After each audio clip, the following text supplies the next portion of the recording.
जैसे अगर हम एक इलेक्ट्रॉनिक विन्यास का उदाहरण लेते हैं कैल्शियम का, तो कैल्शियम में जैसे 20 है तो 2 8 8 2 करते हैं। तो यहाँ पर देखिए चूँकि तीसरी कक्षा की जो क्षमता है वो 18 इलेक्ट्रॉन की है, लेकिन फिर भी इसमें बाह्यतम कोश में 2 भरने के बाद ही यदि बचेगा तब हम इसे डालेंगे। लेकिन अगर हमारे पास बाह्यतम कोश के लिए 2 इलेक्ट्रॉन नहीं बच रहा है तो हम तीसरे कोश में क्षमता होने के बावजूद भी 8 से ज़्यादा नहीं भर सकते हैं। तो ये इलेक्ट्रॉनिक विन्यास बनाते समय बोर-बरी की योजना का एक बहुत महत्वपूर्ण पार्ट है। बोर-बरी की योजना के माध्यम से यदि हम विभिन्न तत्वों के इलेक्ट्रॉनिक विन्यास को समझें तो सबसे पहले हम देखते हैं हाइड्रोजन। तो हाइड्रोजन में देखिए एक नाभिक है और इसके बाह्यतम कोश में 1 इलेक्ट्रॉन प्रेजेंट है। जब हीलियम की बात करते हैं तो हीलियम में यहाँ देखते हैं एक नाभिक है और इसके बाद वाले कोश में 2 इलेक्ट्रॉन है, यानी जस्ट बाद वाले कोश में 2 इलेक्ट्रॉन उपस्थित है। लिथियम की बात करें तो लिथियम में एक नाभिक है और उसके बाद हम देख रहे हैं 2 कोश है। तो पहले कोश में 2 इलेक्ट्रॉन और दूसरे कोश में 1 इलेक्ट्रॉन। इसी तरह से बेरिलियम में 4 होता है परमाणु क्रमांक। तो जब इसमें इलेक्ट्रॉन का वितरण किया जाएगा तो इसके नाभिक में हम देख रहे हैं नाभिक के बाद पहली जो कक्षा है उसमें 2 इलेक्ट्रॉन और उसके बाद वाली कक्षा में भी 2 इलेक्ट्रॉन। जब हम बोरॉन की बात करेंगे तो बोरॉन में नाभिक के बाद जो पहली कक्षा होगी उसमें 2 इलेक्ट्रॉन और बाहर वाले कोश पे 3 इलेक्ट्रॉन। बोरॉन परमाणु को देखते हैं तो यदि हम बोरॉन परमाणु में संयोजी इलेक्ट्रॉन की संख्या लिखना चाहें तो वह 3 होगा, क्योंकि बोरॉन के बाह्यतम कोश में 3 इलेक्ट्रॉन उपस्थित है। इसके बाद आता है कार्बन का जो परमाणु क्रमांक है वो है 6। जब इलेक्ट्रॉन का वितरण होता है तो 2 एवं 4। तो नाभिक के बाद वाली कक्षा में 2 और इसके बाद वाली कक्षा में 4, तो 2 और 4 ये इस तरह से। तो इसमें भी संयोजी इलेक्ट्रॉन 4 होगा। कार्बन के बाद आता है नाइट्रोजन का जो परमाणु क्रमांक है वो है 7। इसमें जब इलेक्ट्रॉन का वितरण किया जाता है तो 2 और 5। तो आप देखिए नाभिक के बाद वाली कक्षा में 2 इलेक्ट्रॉन और इसके बाद वाली कक्षा में 5 इलेक्ट्रॉन है, यानी नाइट्रोजन के संयोजी इलेक्ट्रॉन जो है वो 5 होते हैं। नाइट्रोजन के बाद जो अगला तत्व है 8 परमाणु क्रमांक युक्त वो है ऑक्सीजन। तो ऑक्सीजन जो है इसमें हम देख रहे हैं नाभिक है, इसके बाद पहली कक्षा में 2 इलेक्ट्रॉन और बाद वाली कक्षा में 6 इलेक्ट्रॉन, 2 और 6। ऑक्सीजन के बाद है फ्लोरीन। तो फ्लोरीन जो है उसमें 9 इलेक्ट्रॉन्स होते हैं। तो इसमें इलेक्ट्रॉनिक वितरण जो है पहली कक्षा में 2 और दूसरी कक्षा में 7। तो संयोजी इलेक्ट्रॉन यदि पूछा जाए तो हम लिखेंगे 7। तो फ्लोरीन में पहली कक्षा में 2 इलेक्ट्रॉन और बाह्यतम कोश में 7 इलेक्ट्रॉन। इसके बाद आता है नियॉन में पहली कक्षा में हम देख रहे हैं 2 इलेक्ट्रॉन है और इसके बाद वाली कक्षा में 8 इलेक्ट्रॉन है। नियॉन के बाद परमाणु क्रमांक 11 वाला तत्व है सोडियम। तो सोडियम में हम देख रहे हैं 2 8 1। तो इसमें 3 कक्षाएं हैं। तो पहली कक्षा में 2 इलेक्ट्रॉन, इसके बाद वाली कक्षा में 8 और इसके बाद वाली कक्षा में 1 इलेक्ट्रॉन प्रेजेंट है। तो इसमें जब इलेक्ट्रॉनिक विन्यास हम देखते हैं तो 2 8 1, पहली कक्षा में 2, दूसरे में 8 और तीसरे में 1 है। मैग्नीशियम इसका परमाणु क्रमांक होता है 12। जब हम इलेक्ट्रॉन का वितरण देखेंगे तो 2 8 2 होता है। पहली कक्षा में 2, इसके बाद वाली कक्षा में 8 और लास्ट वाली कक्षा में हम देखते हैं 2। तो 2 8 2। तो मैग्नीशियम में यदि कहा जाए कि कितने कोश हैं तो हम कहेंगे कि मैग्नीशियम में 3 कोश हैं, K-L-M। इसमें जो संयोजी कोश है उसमें इलेक्ट्रॉनों की संख्या 2 होती है। मैग्नीशियम के बाद आता है एल्यूमिनियम का जो परमाणु क्रमांक है वो होता है 13। इसे भी हम 3 अलग अलग कोश में वितरित करते हैं, 2 8 3। यानी पहले कोश में होगा 2, इसके बाद वाले कोश में 8 और जो अंतिम कोश है उसमें हम देख रहे हैं 3। एल्यूमिनियम के बाद जो अगला तत्व है वो है सिलिकॉन, जिसका परमाणु क्रमांक होता है 14। यानी इसमें इलेक्ट्रॉनों की संख्या हम कह सकते हैं 14 है। तो इसमें नाभिक के बाद पहला कोश होगा उसमें 2, इसके बाद 8 और इसके बाद 4। तो इसमें भी हम देख रहे हैं कि संयोजी कोश में इलेक्ट्रॉनों की संख्या होती है 4। इसके बाद आता है फॉस्फोरस। जिसमें इलेक्ट्रॉनों की संख्या है 15। तो जब हम पहले कोश में किसी भी तत्व का देख रहे हैं इलेक्ट्रॉनिक विन्यास, तो उसमें पहले कोश में 2 ही इलेक्ट्रॉन आ रहा है। उसके बाद यदि इलेक्ट्रॉन है तो दूसरे कोश में 8 है। उसके बाद जो बच रहा है उसे हम तीसरे कोश में डाल दे रहे हैं। तो इसी क्रम में जब हम फास्फोरस को देखते हैं तो 15 है, 15 इसमें इलेक्ट्रॉन है, 2, 8, 5, पहले कोश में 2, दूसरे कोश में 8 और तीसरे में 5। इसके बाद अगला तत्व है सल्फर। इसमें इलेक्ट्रॉनों की संख्या 16 है। जब हम इसे वितरित करते हैं तो 2, 8, 6, यानी पहले कोश में 2, दूसरे में 8 और तीसरे में 6, तो 2, 8, 6। तो इस तरह से ये सल्फर हो गया। सल्फर के बाद है क्लोरीन। यदि हम क्रमबद्ध रूप से चल रहे हैं तो इसमें क्लोरीन में जो इलेक्ट्रॉनों की संख्या है वो है 17। विभाजित करने पर 2, 8 एवं 7 है। पहले कोश में 2, इसके बाद 8 और अंत में आता है 7। यानी इसमें भी हम देखें तो संयोजी कोश यानी कि तीसरा जो कोश है उसमें इलेक्ट्रॉनों की संख्या 7 होती है। इसके बाद आर्गन। आर्गन जो है इसका परमाणु क्रमांक होता है 18। तो निश्चित रूप से हम पहले कोश में 2 भरेंगे, दूसरे कोश में 8 और तीसरे कोश में 8। तो 2, 8, 8, 18 इलेक्ट्रॉन वितरित हो गए 3 अलग अलग कोशों में। अब बात होती है पोटेशियम की। पोटेशियम जो है इसका परमाणु क्रमांक या इसमें इलेक्ट्रॉनों की संख्या लगभग, इसमें जो इलेक्ट्रॉनों की संख्या है वो 19 है। तो जो हमने एक बिंदु पढ़ा था कि जो अंतिम कक्षा के पहले वाला कोश है उसमें हम 8 इलेक्ट्रॉन से ज़्यादा की क्षमता होने के बावजूद भी हम 8 कब तक नहीं भर सकते, जब तक कि अंतिम कक्षा में 2 इलेक्ट्रॉन ना भर लें। तो इसी सिद्धांत का पालन यहाँ पर किया जाएगा। तो जैसे पोटेशियम 19 है तो 2, 8, फिर 8 और 1, चूँकि बाह्यतम कोश में हम देख रहे हैं कि 1 ही है, तो 1 ही है तो हम यहाँ पर इसको बिना 2 किए, एक्स्ट्रा बचेगा तब हम इधर अंदर लाएंगे, नहीं बच रहा है तो हम इसको चौथे कोश में ले जाएंगे। तो तीसरे कक्षा की क्षमता भले है 18 इलेक्ट्रॉन की, लेकिन चूंकि यहाँ पर हम 8 ही भर सकते हैं, उसका कारण ये है कि अंतिम कक्षा में अभी तक 2 इलेक्ट्रॉन भराया नहीं है। जब तक ये 2 इलेक्ट्रॉन नहीं भरेगा तब तक हम बचे हुए इलेक्ट्रॉन को तीसरे में नहीं डाल सकते। इसी क्रम में हम कैल्शियम की बात करें तो कैल्शियम का जो इलेक्ट्रॉन्स है वो 20 है कैल्शियम में। तो इसमें भी 2, 8, 8, 2। तो यहाँ भी पहले कोश में 2, दूसरे में 8 और तीसरे में फिर से 8 भरेंगे, क्योंकि यहाँ अंतिम कोश में अब 2 भर रहे हैं, क्योंकि 2 ही इलेक्ट्रॉन अब शेष बच रहा है। तो जब तक वो 2 पूरा नहीं हो जाता है तब तक हम 8 को नहीं बढ़ा सकते, इसलिए 2, 8, 8 और 2, तो ये पूरा क्रमबद्ध रूप से भर देते हैं। तो कैल्शियम में यदि हम बात करें और पोटेशियम में बात करें तो हम यहाँ देख रहे हैं कि 4 कोशों में वितरण हुआ इलेक्ट्रॉन का, K, L, M, N। और यहाँ पर जो अंतिम कोश है यानी कि संयोजी इलेक्ट्रॉनों की संख्या है वो पोटेशियम में 1 है और जो कैल्शियम है इसमें 2 है। जैसा कि हमने देखा कि विभिन्न परमाणुओं की जो स्थिति होती है यानी परमाणु के अंदर जितने भी कक्षाएं होती है उनमें इलेक्ट्रॉनों का वितरण किस प्रकार से होता है। अब हम ये समझने का प्रयास करेंगे कि वास्तव में ये जो अलग अलग कक्षाएं होती हैं जिसे हम K, L, M, N कहते हैं, इनमें इलेक्ट्रॉनों का वितरण किस प्रकार होता है।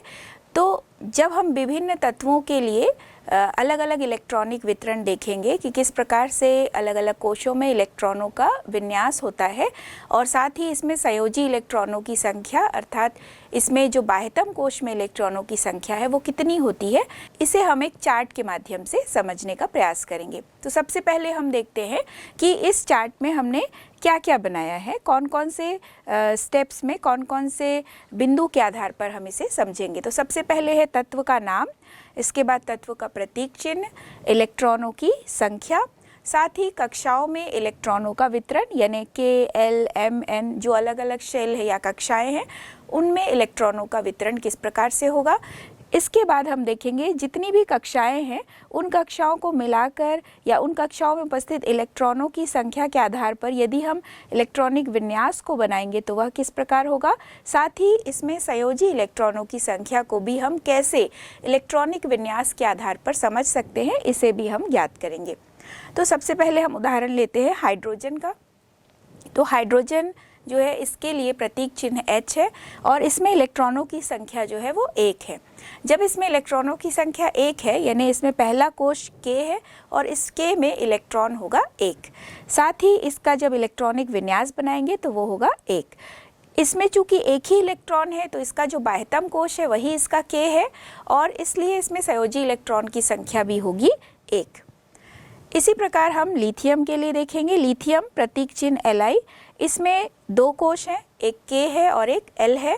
तो पहले कोश में अधिकतम इलेक्ट्रॉन जो है वो 2 होता है। इसे हमने 2n² जो बोर-बरी के नियम के आधार पर हमने पढ़ा था कि यदि पहले कोश में इलेक्ट्रॉन है तो फिर 2 × 1 का स्क्वायर होगा, तो पहले कोश में हम 2 इलेक्ट्रॉन डालेंगे।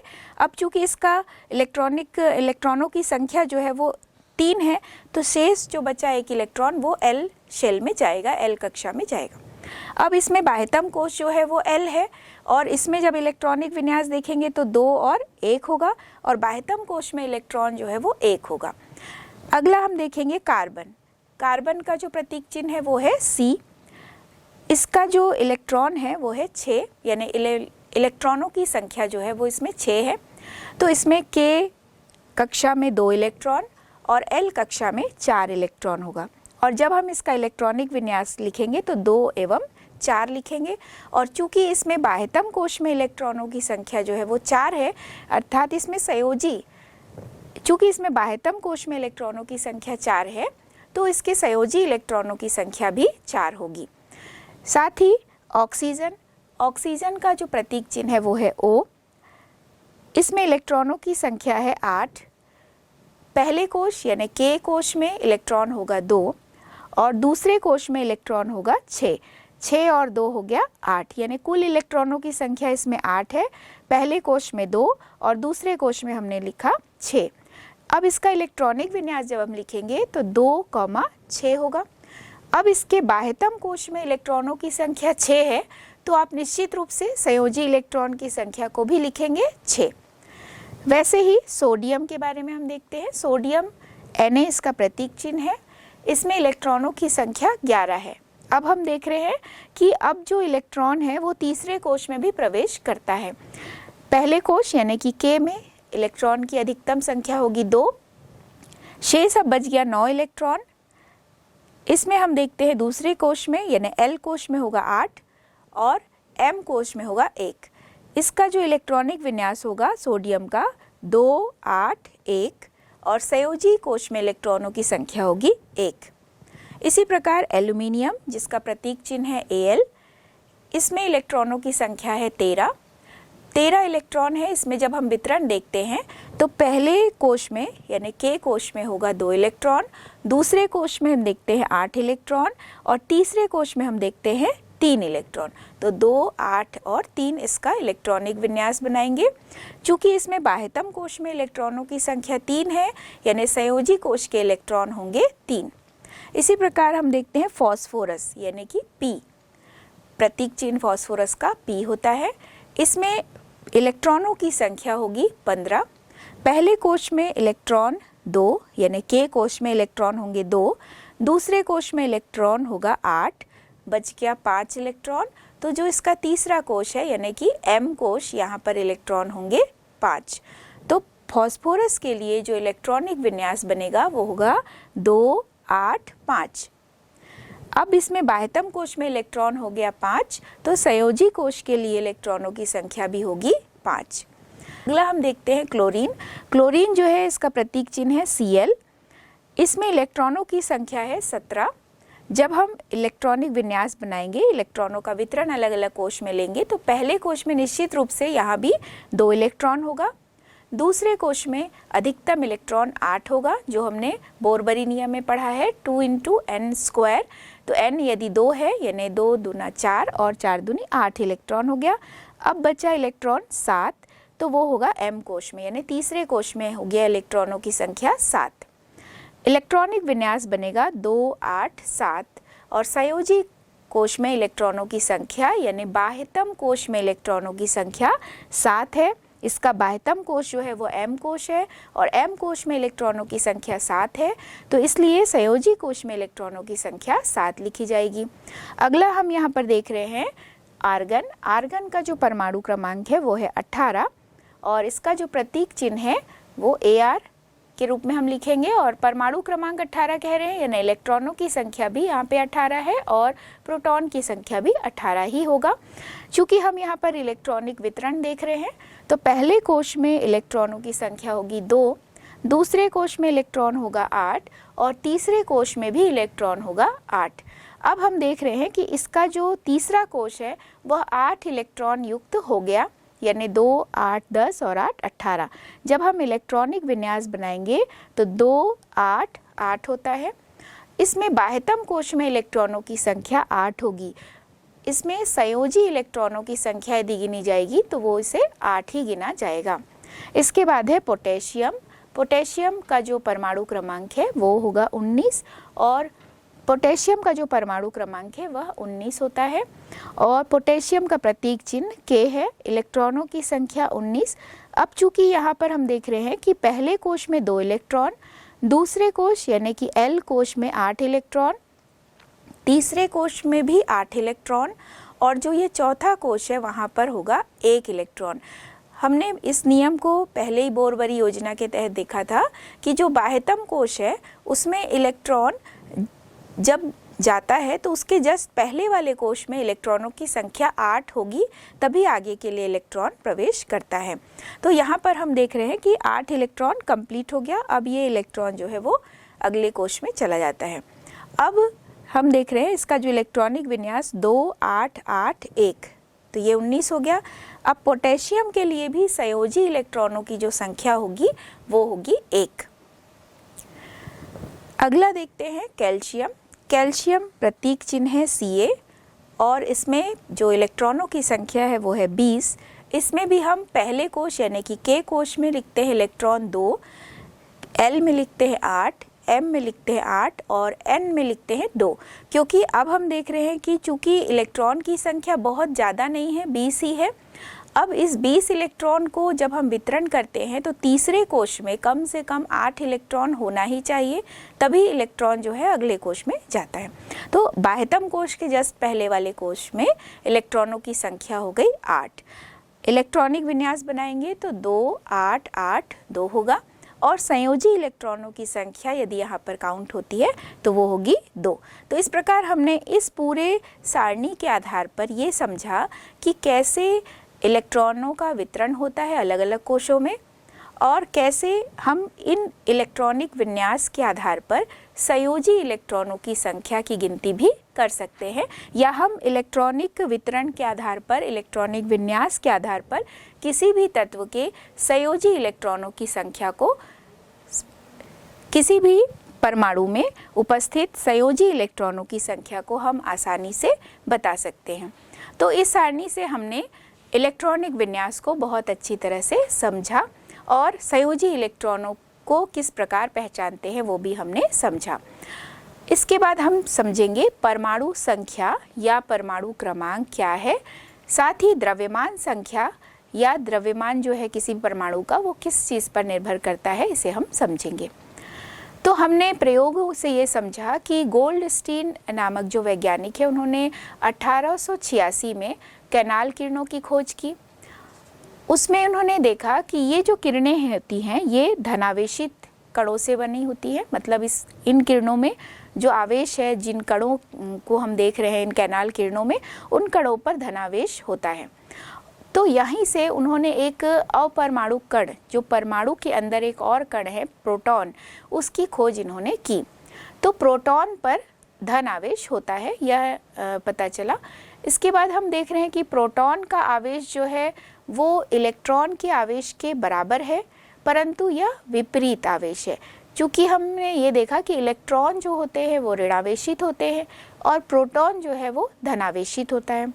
तो किसी भी परमाणु में जितनी संख्या में प्रोटॉन होते हैं उतनी ही संख्या में इलेक्ट्रॉन होता है, लेकिन इनमें जो आवेश होता है वो विपरीत होता है। यानी अगर मान लीजिए 11 प्रोटॉन है यानी धन आवेश 11 है, सोडियम के लिए अगर हम देखें तो इसमें 11 ही इलेक्ट्रॉन होगा, यानी 11 ऋण आवेश भी होता है। तो यहाँ पर हमने देखा कि किसी भी उदासीन परमाणु की जब बात होती है तो जितनी संख्या में धनावेश होता है उतनी ही संख्या में ऋणावेश भी होता है। 1932 में जे चैडविक नामक जो वैज्ञानिक है उन्होंने एक और अपरमाणु कण की खोज की जिसे न्यूट्रॉन नाम दिया गया, और इस न्यूट्रॉन का जो द्रव्यमान है वो प्रोटॉन के बराबर था। लेकिन उन्होंने ये पाया कि ये जो न्यूट्रॉन कण है इस पर किसी प्रकार का कोई आवेश नहीं है, द्रव्यमान तो है लेकिन इस पे किसी प्रकार का आवेश नहीं है। तो जितने भी परमाणु हैं हाइड्रोजन को छोड़कर सभी परमाणुओं के नाभिकों में ये न्यूट्रॉन जो है वो देखा गया। हाइड्रोजन एक ऐसा परमाणु है जिसमें कि न्यूट्रॉन नहीं होता है। आगे हम देखेंगे कि किस प्रकार ये हाइड्रोजन परमाणु के दूसरे अन्य जो रूप हैं वहाँ पर ये होता है, लेकिन हम यदि बेसिक हाइड्रोजन परमाणु की बात करते हैं तो वहाँ पर ये न्यूट्रॉन नहीं पाया जाता है, लेकिन जितने भी शेष दूसरे अन्य तत्व हैं उनमें ये न्यूट्रॉन पाया ही जाता है। तो परमाणु के अंदर हमने देखा कि प्रोटॉन है, न्यूट्रॉन है, इलेक्ट्रॉन है, तो ये सारे अपरमाणु कण इसके अंदर होते हैं। अब हम ये जानने का प्रयास करेंगे कि वास्तव में जो परमाणु है उसके नाभिक में कौन कौन से कण हैं और इसके कोश में कौन कौन से कण हैं। तो इसके नाभिक में हमने देखा प्रोटॉन और न्यूट्रॉन है, और इलेक्ट्रॉन जो है इस परमाणु के चारों ओर घूमते रहते हैं, कक्षाओं में स्थित रहते हैं। चूँकि परमाणु के अंदर नाभिक और नाभिक के चारों ओर जो भी कक्षा है जहाँ पर इलेक्ट्रॉन के पाए जाने की संभावना होती है वहाँ पर ये इलेक्ट्रॉन लगातार घूमते रहते हैं। तो उदासीन परमाणु जो है उसमें प्रोटॉन और जो इलेक्ट्रॉन है उसकी संख्या बराबर होती है, आवेश अलग अलग होता है। तो परमाणु में उपस्थित जितने भी प्रोटॉन होते हैं कुल प्रोटॉन की संख्या, इसे ही कहा जाता है परमाणु संख्या। तो किसी भी परमाणु में उपस्थित जो प्रोटॉन की संख्या होगी वही होगी परमाणु संख्या या परमाणु क्रमांक। जैसे यदि हम ऑक्सीजन की बात करें तो ऑक्सीजन में यदि 8 प्रोटॉन है तो 8 ही इसका परमाणु क्रमांक या परमाणु संख्या होगा। यदि हम क्लोरीन की बात करें तो क्लोरीन में यदि 17 प्रोटॉन है तो इसका अर्थ है कि क्लोरीन का जो परमाणु संख्या या परमाणु क्रमांक है वह 17 ही होता है, और इसे Z से प्रदर्शित करते हैं।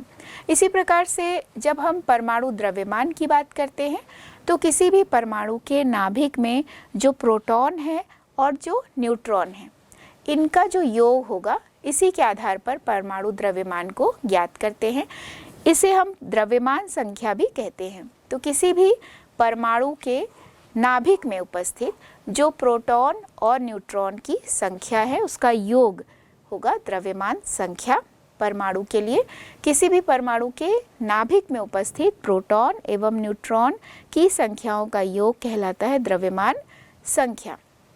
तो द्रव्यमान संख्या को नापने की जो इकाई है उसे हम यूनिफाइड मास कहते हैं, जिसे हम स्मॉल यू से दर्शाते हैं। और नाभिक में उपस्थित जो कण है, जितने भी बेसिक जो कण होते हैं, पार्टिकल्स होते हैं, अपरमाणु कण जिसे कहा जाता है, इन्हें हम प्रोटॉन और न्यूट्रॉन कह रहे हैं। उसके नाभिक में उपस्थित जो कण है, और इन्हें हम सम्मिलित रूप से, चूँकि यह नाभिक यानी न्यूक्लियस में पाए जाते हैं, तो न्यूक्लियॉन भी सम्मिलित रूप से इसे कह सकते हैं। यानी किसी भी परमाणु के नाभिक में उपस्थित प्रोटॉन और न्यूट्रॉन को हम सम्मिलित रूप से न्यूक्लियॉन भी कह सकते हैं, क्योंकि ये न्यूक्लियस यानी नाभिक में पाया जाता है। अब हम ये जानेंगे कि वास्तव में इलेक्ट्रॉन, प्रोटॉन और न्यूट्रॉन को हम कैसे दर्शा सकते हैं। तो इलेक्ट्रॉन को E- यानी E के ऊपर ऋणावेश है, प्रोटॉन को P+ के रूप में दर्शा सकते हैं क्योंकि प्रोटॉन पर धनावेश होता है, न्यूट्रॉन के ऊपर कोई आवेश नहीं होता है, द्रव्यमान जरूर होता है। तो चूंकि यदि आवेश के रूप में दर्शाएंगे तो E- P+ और N के ऊपर कोई आवेश नहीं होता है। जब हम किसी तत्व में उसके परमाणु क्रमांक यानी परमाणु संख्या, साथ ही उसके द्रव्यमान संख्या को उसके प्रतीक चिन्ह के रूप में दर्शाएंगे तो वह इस प्रकार से होगा। यहाँ पर देखिए, यदि हम एक तत्व का प्रतीक चिन्ह बनाते हैं तो इसके बाईं तरफ नीचे की ओर हमने लिखा इसका परमाणु संख्या और इसमें ऊपर की तरफ लिखते हैं इसकी द्रव्यमान संख्या। तो तत्व का प्रतीक चिन्ह और इसके बाईं ओर हमने लिखा नीचे की ओर इसकी परमाणु संख्या और ऊपर की ओर लिखते हैं द्रव्यमान संख्या। जैसे एक उदाहरण देखेंगे कि सोडियम का जो परमाणु संख्या है वो 11 होता है और जो द्रव्यमान संख्या है वो 23 है। तो इसे हम इस तरह से दर्शाएंगे, Na नीचे लिखेंगे 11 और ऊपर लिखेंगे 23। इसी प्रकार यदि लिथियम एवं कैल्शियम को देखें तो लिथियम के लिए यदि परमाणु क्रमांक या परमाणु संख्या जो है वो होती है 3 और जो इसकी द्रव्यमान संख्या है वो है 6, तो इसे हम ऊपर लिखेंगे, नीचे 3 और ऊपर 6। दूसरा, अगर हम कैल्शियम का उदाहरण लें तो कैल्शियम के लिए जो परमाणु संख्या है वो है 20, तो नीचे लिखेंगे 20 और इसकी द्रव्यमान संख्या होती है 40, तो इसे हम लिखते हैं ऊपर 40। तो इस प्रकार हमने ये जाना कि कैसे किसी भी तत्व में हम प्रतीक चिन्ह के साथ उसके परमाणु संख्या एवं द्रव्यमान संख्या को दर्शाते हैं। तो निश्चित रूप से हमने यहाँ पर ये भी जाना कि न्यूक्लियॉन यानी प्रोटॉन और न्यूट्रॉन। तो यदि हमें प्रोटॉन की संख्या और इलेक्ट्रॉन की संख्या पता है तो क्या हम न्यूट्रॉन की संख्या ज्ञात कर सकते हैं? इसे हम जानने का प्रयास करते हैं एक सारणी के माध्यम से। तो यदि हमें अलग अलग तत्व दिया जाए और उसमें प्रोटॉन की संख्या और द्रव्यमान की संख्या दी जाए तो हम निश्चित रूप से न्यूट्रॉन की संख्या ज्ञात कर सकते हैं। तो हम यहाँ पर एक छोटा सा फॉर्मूला भी जानेंगे कि कैसे हम न्यूट्रॉन की संख्या ज्ञात कर सकते हैं। तो जैसा हमने ये देखा कि प्रोटॉन की संख्या ही उस परमाणु के लिए परमाणु संख्या होती है, तो यदि हम उस परमाणु के द्रव्यमान संख्या में से उसके प्रोटॉनों की संख्या या उसके परमाणु संख्या को घटा दें तो हम न्यूट्रॉन की संख्या को ज्ञात कर सकते हैं। अब हम इस सारणी में उदाहरण के रूप में देखते हैं अलग अलग तत्व को। तो सारणी में हमने सबसे पहले लिखा है तत्व, इसके बाद हम लिखते हैं प्रतीक चिन्ह, प्रोटॉन की संख्या, इसमें द्रव्यमान संख्या और यहाँ पर हम ज्ञात करते हुए चलेंगे न्यूट्रॉनों की संख्या। तो जब हम सबसे पहले लिखते हैं हाइड्रोजन का प्रतीक चिन्ह H है, प्रोटॉन की संख्या इसमें 1 है और इसमें द्रव्यमान संख्या भी 1 है। तो चूंकि इसमें प्रोटॉन की संख्या यानी परमाणु संख्या 1 है और द्रव्यमान संख्या भी 1 है, तो द्रव्यमान संख्या में से जो प्रोटॉन की संख्या है या परमाणु संख्या है उसे घटा देते हैं तो मान आता है 0, जिसे हम लिखते हैं न्यूट्रॉन की संख्या की जगह पर 0। अगला लिखते हैं लिथियम। तो लिथियम जो है इसका जो प्रतीक चिन्ह है वो है Li और इसमें प्रोटॉनों की संख्या होती है 3 और द्रव्यमान संख्या जो है वो है 6। तो द्रव्यमान संख्या में से जब प्रोटॉनों की संख्या घटा देंगे तो 6 में से 3 घटाए तो इसमें न्यूट्रॉनों की संख्या निकल आएगी 3। कार्बन का प्रतीक चिन्ह है C, इसमें प्रतीक चिन्ह C है और इसका जो परमाणु संख्या या प्रोटॉन की संख्या है वो है 6 और इसमें जो द्रव्यमान संख्या है वो है 12। तो 12 से 6 घटाएंगे तो 12 से 6 घटाएंगे तो 12 से 6 घटाने पर न्यूट्रॉन की संख्या निकलती है 6। इसी प्रकार ऑक्सीजन, इसके लिए प्रोटॉनों की संख्या हो गई 8 और द्रव्यमान संख्या है 16। तो 16 से 8 घटाएंगे तो जो न्यूट्रॉन की संख्या है वो होगी 8। वैसे ही है सोडियम का प्रतीक चिन्ह है Na, जिसमें 11 होगा परमाणु संख्या या परमाणु क्रमांक और परमाणु भार जो है वो है 23। 23 में से 11 घटाएंगे तो ये न्यूट्रॉन की संख्या निकल गई 12। एल्यूमिनियम, Al इसका प्रतीक चिन्ह है। एल्यूमिनियम के लिए जो परमाणु संख्या है वो है 13 और जो द्रव्यमान संख्या है वो है 27। तो 27 में से 13 घटाएंगे तो यहाँ होता है 14, ये इसकी न्यूट्रॉनों की संख्या होगी। इसी प्रकार है फॉस्फोरस, इसमें परमाणु संख्या 15 है और जो द्रव्यमान संख्या है वो है 31। तो 31 में से 15 घटाएंगे तो यहाँ होता है 16। न्यूट्रॉन की संख्या फॉस्फोरस के लिए हो गई 16। इसके बाद हम देखते हैं क्लोरीन के लिए जो परमाणु संख्या है, प्रोटॉनों की संख्या है, वो है 17 और इसमें द्रव्यमान संख्या 35 है। वास्तव में इसकी जो द्रव्यमान संख्या है वो 35.5 है, लेकिन यहाँ पर पूर्णांक के रूप में लिख दिए 35। तो 35 में से जब 17 घटाते हैं तो ये आता है 18। न्यूट्रॉनों की संख्या हो गई 18। आर्गन जो है Ar इसका प्रतीक चिन्ह है। इसमें जो परमाणु संख्या या प्रोटॉनों की संख्या है वो है 18 और इसमें जो द्रव्यमान संख्या है वो है 40। तो 40 में से 18 घटाते हैं तो आएगा 22।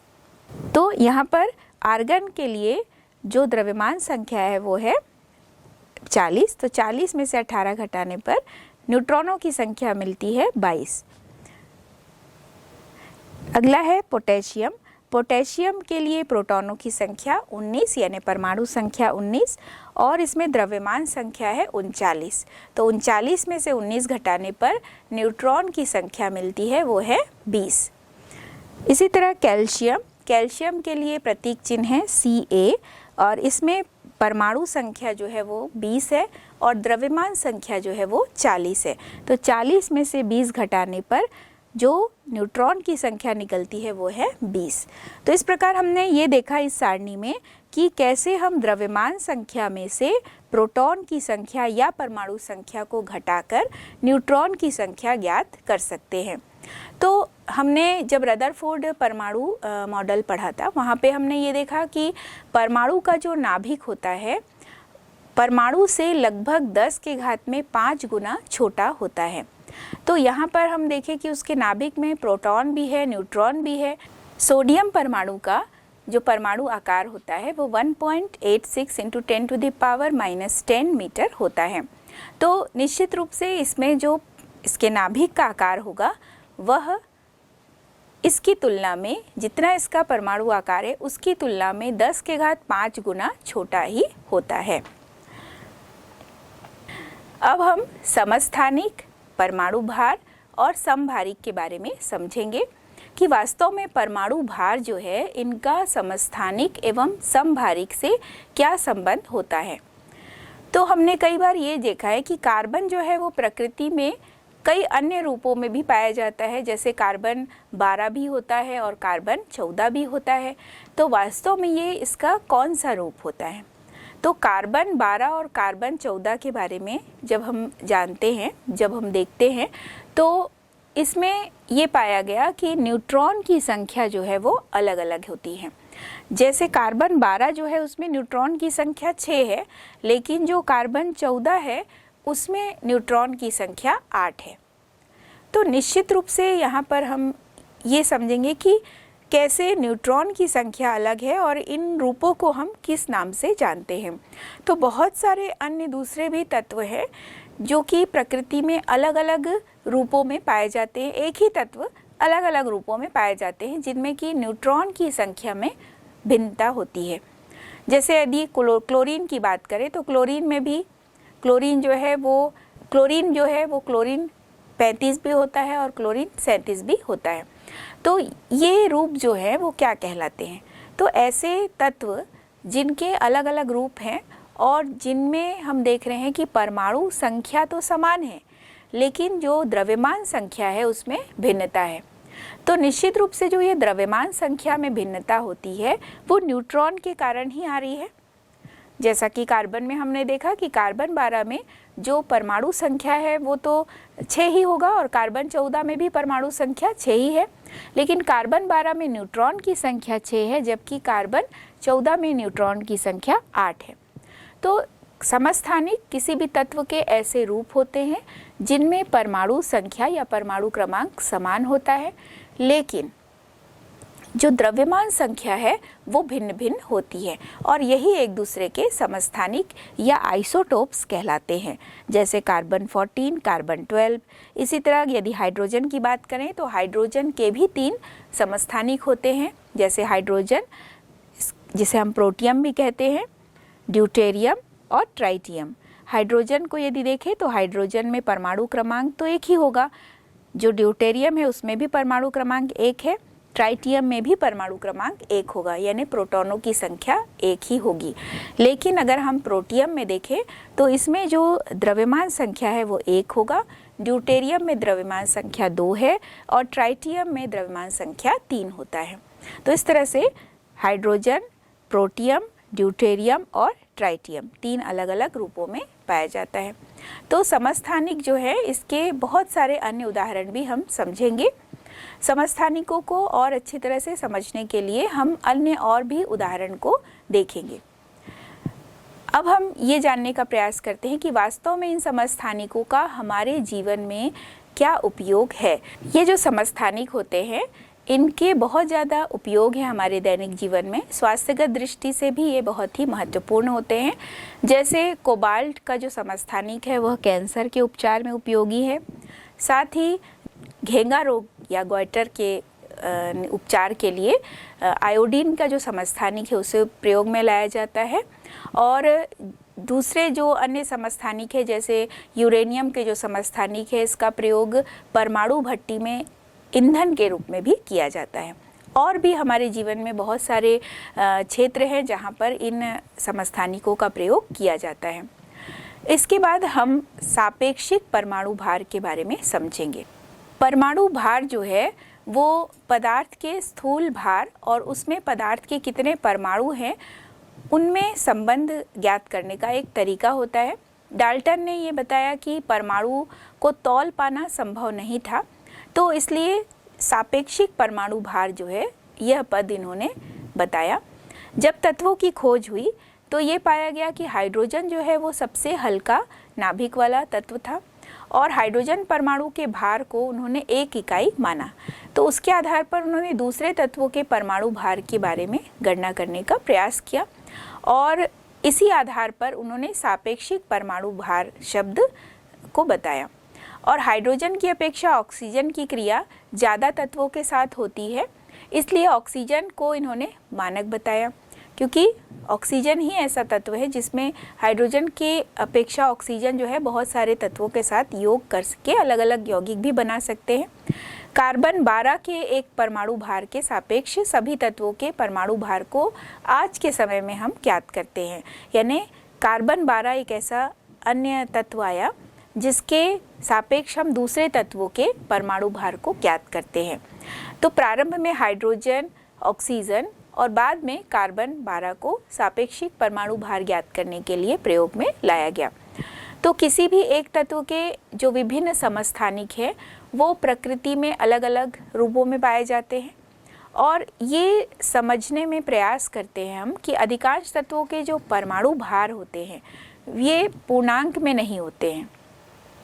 तो सापेक्षिक परमाणु भार के द्वारा हम ये सारी चीज़ें समझ सकते हैं। जैसे कि हम एक उदाहरण लेते हैं क्लोरीन का। क्लोरीन के 2 समस्थानिक है, क्लोरीन 35 और क्लोरीन 37।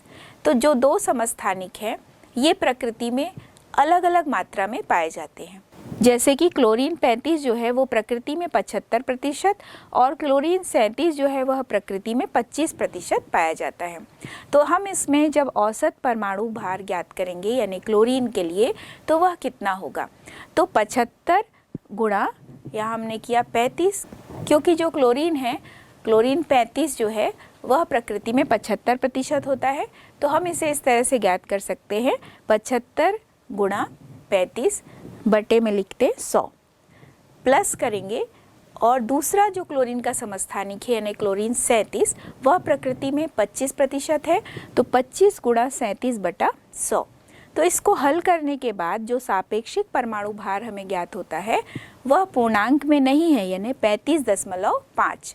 तो क्लोरीन का जो परमाणु भार है वह 35.5 यूनिफाइड मास यानी स्मॉल यू के रूप में व्यक्त किया जाता है और यही मान्य होता है। तो बहुत सारे दूसरे अन्य तत्व भी हैं जिनके अलग अलग समस्थानिक अलग अलग प्रतिशत मान के रूप में प्रकृति में पाए जाते हैं और उनके आधार पर ही किसी भी तत्व के परमाणु भार को निकाला जाता है और इसे ही हम सापेक्षिक परमाणु भार कहते हैं, क्योंकि एक ही तत्व के अलग अलग रूप अलग अलग प्रतिशत के रूप में प्रकृति में उपलब्ध हैं। तो निश्चित रूप से उनका जब हम परमाणु भार ज्ञात करेंगे तो वह कहीं ना कहीं पूर्णांक नहीं भी हो सकता है और पूर्णांक हो भी सकता है। तो इन्हीं इसी क्रम में हम विभिन्न तत्वों के परमाणु भार को एक बार सारणीबद्ध तरीके से देख लेते हैं। जैसे हाइड्रोजन जो है, इसका जो परमाणु क्रमांक है वो 1 है। तो यहाँ हम इस सारणी में 1 से लेकर 20 तक जितने भी तत्व हैं उनका परमाणु भार देखेंगे। तो हाइड्रोजन का क्रमांक तो 1 है, लेकिन इसका भार 1.008 होता है। हीलियम परमाणु क्रमांक 2, इसमें 4.003 है। इसी तरह लिथियम, इसमें परमाणु क्रमांक 3 है और इसमें जो परमाणु भार है वो है 6.941। बेरिलियम परमाणु क्रमांक 4 और इसमें जो द्रव्यमान है वो होता है 9.012। बोरॉन का परमाणु क्रमांक है 5 और इसमें जो द्रव्यमान संख्या है वो है 10.81। कार्बन परमाणु क्रमांक 6 होगा और 12.01 इसका परमाणु भार है। नाइट्रोजन परमाणु संख्या 7 और इसमें द्रव्यमान संख्या है 14.01। अब आप यहाँ पर ये देख सकते हैं कि जैसे 12.01 है, तो साधारणतः जब भी हम कार्बन के लिए परमाणु भार लिखते हैं तो हम 01 को नगण्य मान लेते हैं, उसे 12 लिखते हैं। नाइट्रोजन के लिए भी जब हम द्रव्यमान संख्या लिखते हैं तो 14.01 ना लिख करके 14 ही लिख लेते हैं। जैसे हाइड्रोजन के लिए भी हम 1.008 ना लिखकर कई जगह 1 लिख लेते हैं। वास्तव में जो इसकी द्रव्यमान संख्या है वह 14.01 ही होती है नाइट्रोजन के लिए, और कार्बन के लिए 12.01 ही होती है।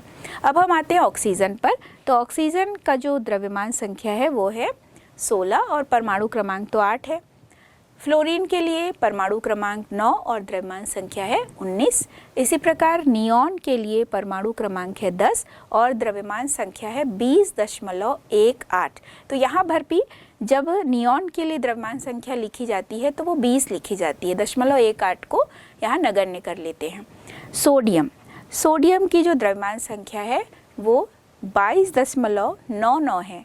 तो प्रायः जगह पर हम जो सोडियम है इसकी द्रव्यमान संख्या को 23 लिख लेते हैं, क्योंकि यह 22.99 है। सोडियम के लिए जो परमाणु संख्या है वो है 11। मैग्नीशियम का जो परमाणु क्रमांक या परमाणु संख्या है वो है 12 और इसमें जो द्रव्यमान संख्या है वो है 24.31। एल्यूमिनियम के लिए द्रव्यमान संख्या यहाँ पर है 26.98। चूँकि 26.98 को भी पूर्णांक मान के 27 करके हम प्रयोग में लाते हैं, क्योंकि यह 27 के काफ़ी करीब है। और एल्यूमिनियम के लिए जो परमाणु संख्या है वो है 13। इसी प्रकार सिलिकॉन के लिए परमाणु संख्या 14 है और सिलिकॉन के लिए जो द्रव्यमान संख्या है वो 28.09। तो हम यहाँ पर जब सिलिकॉन की बात करेंगे, द्रव्यमान संख्या सिलिकॉन की बात करेंगे, तो हम 28 ही लिख सकते हैं। फॉस्फोरस जो है इसका जो परमाणु क्रमांक है वो है 15 और इसके लिए द्रव्यमान संख्या जो है वो दशमलव के रूप में लिखी हुई है 30.97। 30.97 को हम 31 लिख देते हैं, 31 लिख लेते हैं फॉस्फोरस के लिए। इसी प्रकार जो सल्फर है, सल्फर के लिए परमाणु संख्या है 16 और इसकी द्रव्यमान संख्या है 32.07। क्लोरीन जो है इसकी द्रव्यमान संख्या 35.5, जैसा कि हमने ज्ञात भी किया अभी कि कैसे ये 35.5 आता है, लेकिन वास्तव में ये 35.45 होता है, जिसे हम 35.5 के रूप में लिखते हैं। क्लोरीन का जो परमाणु संख्या है वो है 17। आर्गन के लिए परमाणु क्रमांक या परमाणु संख्या 18 है और आर्गन के लिए जो द्रव्यमान संख्या है वो है 39.95। इसे भी 39.95 ना लिखकर 40 लिखकर हम प्रयोग में लाते हैं। पोटेशियम जो है इसका जो द्रव्यमान संख्या है वो है 39.1। तो 39.1 ना लिखकर हम इसे 39 लिखते हैं और पोटेशियम के लिए परमाणु संख्या 19 होती है। कैल्शियम के लिए भी जो परमाणु संख्या है उसे हम 20 लिखते हैं और जो द्रव्यमान संख्या है वह भी दशमलव के रूप में हमें प्राप्त होती है 40.02। लेकिन 0.02 को यहाँ भी हम नगण्य मान सकते हैं। कैल्शियम के लिए जब भी हम देखते हैं तो उसकी द्रव्यमान संख्या जो है 40 होती है और परमाणु संख्या जो है वो 20 होती है। तो इस प्रकार हमने ये जानने का प्रयास किया कि कैसे किसी भी तत्व में जो द्रव्यमान संख्या होती है वह पूर्णांक हो भी सकती है और पूर्णांक नहीं भी हो सकती है। तो कई तत्वों में हमने देखा कि उसे हम पूर्ण अंक के रूप में भी चेंज करके प्रयोग में लाते हैं। तो कार्बन के जो समस्थानिक होते हैं, कार्बन के समस्थानिक में हम देखते हैं कार्बन 14 और नाइट्रोजन 14। इसमें अगर हम देखें तो दोनों जगह पर अगर हम कार्बन 14 और नाइट्रोजन 14 को देखें तो दोनों में आप देखिए कि परमाणु संख्या जो है इसमें दोनों के लिए, कार्बन के लिए परमाणु संख्या जो है वो 6 है और नाइट्रोजन के लिए परमाणु संख्या 7 है। लेकिन दोनों में हम देख रहे हैं कि 14 जो है इसका द्रव्यमान संख्या है। तो अब यहाँ पर एक नया पद आता है जिसमें हम देख रहे हैं कि भिन्न भिन्न तत्व के परमाणु, चूँकि अगर हम परमाणु संख्या अलग देख रहे हैं किसी तत्व में तो निश्चित रूप से वे दो भिन्न तत्व होंगे, क्योंकि किसी भी तत्व की जो पहचान होती है वह उसके प्रोटॉनों की संख्या या उसमें जो परमाणु संख्या है उसके आधार पर ही होती है। जब हम कार्बन 14 या नाइट्रोजन 14 की बात करते हैं तो कार्बन 14 में कार्बन की परमाणु संख्या 6 है और नाइट्रोजन 14 में भी नाइट्रोजन की परमाणु संख्या को ही हम देखेंगे तो वो 7 है। तो ये दोनों तत्व में परमाणु संख्या में भिन्नता देखने को मिलती है, लेकिन इन दोनों तत्वों में द्रव्यमान संख्या जो है वो समान है। तो ये एक दूसरे के समभारिक कहे जाते हैं। तो ये एक दूसरे के समभारिक या आइसोबार होते हैं, यानी कार्बन 14 और नाइट्रोजन 14। ऐसे ही कई दूसरे और तत्व हैं जो एक दूसरे के समभारिक होते हैं। जब हम बात करते हैं कैल्शियम एवं आर्गन की, तो कैल्शियम के लिए आप देखिए कैल्शियम का जो परमाणु भार है वह 40 है और आर्गन जो है उसका भी परमाणु भार जो है वो 40 है लगभग। तो दोनों में हम देख रहे हैं आर्गन और कैल्शियम जो है वो दोनों ही एक दूसरे के समभारिक होंगे, क्योंकि आर्गन का जो परमाणु क्रमांक है वह 18 है और कैल्शियम का जो परमाणु क्रमांक है वह 20 है। तो ये दोनों तत्व एक दूसरे के समभारिक या आइसोबार्स होते हैं, क्योंकि इनमें परमाणु संख्या में भिन्नता है लेकिन परमाणु भार जो है वो दोनों का समान है। तो इस तरह से हमने ये समझा कि समस्थानिक क्या होंगे, एक ही तत्व के अलग अलग रूप जिनमें परमाणु संख्या समान होगी लेकिन परमाणु भार अलग अलग होगा, इसे हम समस्थानिक या आइसोटोप्स कहेंगे। दूसरी तरफ हमने देखा कि भिन्न भिन्न तत्व जिनकी परमाणु संख्या अलग अलग होगी लेकिन उनमें परमाणु भार समान होगा, ये एक दूसरे के समभारिक या आइसोबार्स कहे जाते हैं। अब हम कुछ प्रश्नों को हल करके देखेंगे कि यदि मान लीजिए एक परमाणु है जिसकी परमाणु संख्या 15 है और द्रव्यमान संख्या 31 है, तो यदि प्रश्न आता है कि उसमें उपस्थित अपरमाणु कणों की संख्या क्या होगी, तो जब हम अपरमाणु कणों की संख्या की बात करते हैं तो उसमें प्रोटॉन, इलेक्ट्रॉन, न्यूट्रॉन तीनों की बात करेंगे। तो जब हमने देखा कि इसमें परमाणु संख्या है 15, तो जब परमाणु संख्या 15 है यानी प्रोटॉन की संख्या भी होगी 15 और इलेक्ट्रॉन की संख्या भी होगी 15। अब तीसरा जो अपरमाणु कण है वो है न्यूट्रॉन। तो न्यूट्रॉन की संख्या को ज्ञात करने के लिए हमने फॉर्मूला पढ़ा था, द्रव्यमान संख्या से हम घटाते हैं परमाणु संख्या को या प्रोटॉनों की संख्या को। तो द्रव्यमान संख्या यहाँ पर 31 है और प्रोटॉन की संख्या यानी कि परमाणु संख्या जो है वो है 15। तो 31 से हम 15 घटाते हैं तो तीसरा जो अपरमाणु कण है जिसे हम न्यूट्रॉन कहते हैं, तो न्यूट्रॉन की संख्या हो गई 16। तो इस प्रकार हम किसी भी तत्व के यदि परमाणु संख्या और द्रव्यमान संख्या दी हुई है तो उसके अपरमाणु कणों की संख्या ज्ञात कर सकते हैं। अब यदि हम बात करें अलग अलग कोशों की, यदि कुछ ऐसे भी प्रश्न बनते हैं कि यदि अलग अलग कोश दिया है, जैसे के कोश है और एल कोश है, उसे कह रहे हैं कि वो भरा हुआ है और एम कक्षा में केवल 2 इलेक्ट्रॉन हैं। जैसे एक प्रश्न है कि के एल एम, मान लीजिए 3 कोश है किसी भी परमाणु में, कह रहे हैं कि के और एल जो है वो पूरी तरह से भरा है और एम कक्षा जो है उसमें 2 इलेक्ट्रॉन हैं। तो हमने ये पढ़ा है कि के कोश यदि पूरी तरह से भरा है निश्चित रूप से उसमें इलेक्ट्रॉनों की संख्या 2 होगी। एल भी यदि पूरी तरह से भरा है तो उसमें इलेक्ट्रॉनों की अधिकतम संख्या 8 होगी और एम कक्षा में दी हुई है इलेक्ट्रॉनों की संख्या 2 प्रश्न के आधार पर। तो इसमें m कक्षा में इलेक्ट्रॉनों की संख्या हो गई 2। तो पहले कोश में k में हो गया 2, l में हो गया 8 और m में हो गया 2। तो 2 8 2 यानी टोटल इलेक्ट्रॉन इसमें हो गए 12।